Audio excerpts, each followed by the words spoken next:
Hi and welcome back to this, the final video that accompanies my ebook. And today we're looking at tip number 5, dealing with customer complaints the right way. Now, I found that most business owners dread complaints. A lot of them have a tendency to take them personally. And if you have felt that way, I want to help you shift that mindset. Because something surprising that I discovered is that complaints aren't a threat, they're an opportunity, because every complaint is a gift wrapped in frustration. And if you handle it with care, it can, and often will, become one of your greatest marketing tools. So let me give you some context. When I first walked through the door of my restaurant in Llandudno, North Wales, the poor service, the poor food and the poor atmosphere showed up loud and clear in the number of complaints we were receiving. On top of the complaints we received at the tables and in-house, we were also getting on average 4 written complaints every single day. And this was in the days before the internet took off. Now, I could have been demoralised by that stat, but instead, I decided to see every complaint as a chance to improve. And if it was handled right, it gave us a chance to turn an unhappy customer into one of our biggest fans. And here's the amazing thing.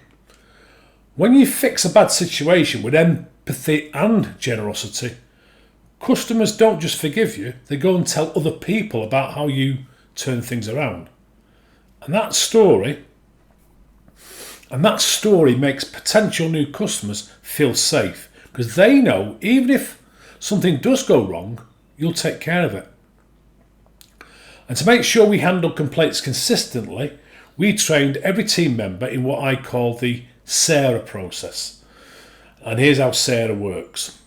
S is stop talking.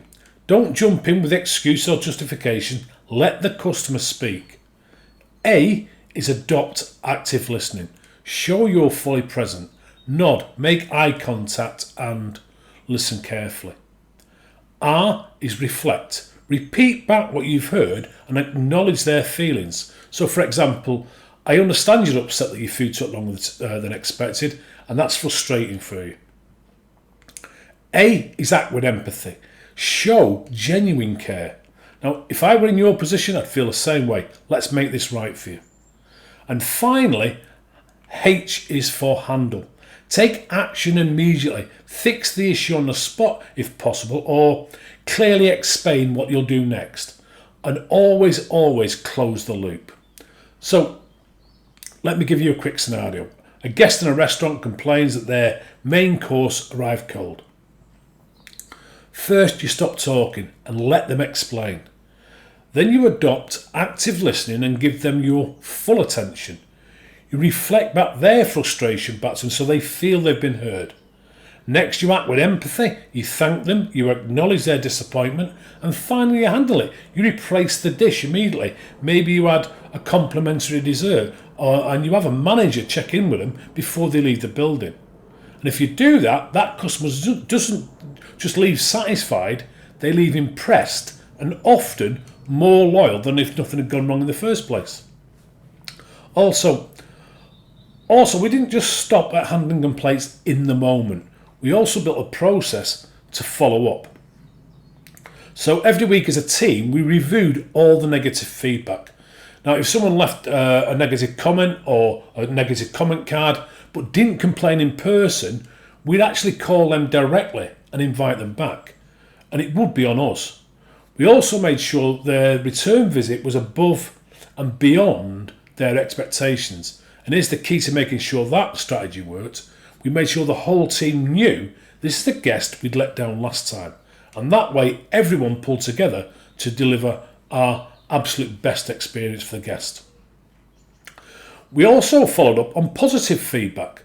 Now, a small percentage of the customers were contacted and thanked personally, and we surprised them all with a little gift. Now, that could be priority seating, a free round of drinks, or a complimentary dessert on their next visit. And that created delight and built real loyalty. Now, I invite you to think about your business. How do you and your team currently handle complaints? Is it consistent? Do you see complaints as threats or as gifts? Do you have a system to follow up, not just react in the moment? And do you ever surprise your happiest customers with a thank you? The way you surprise the unhappy ones with your recovery process.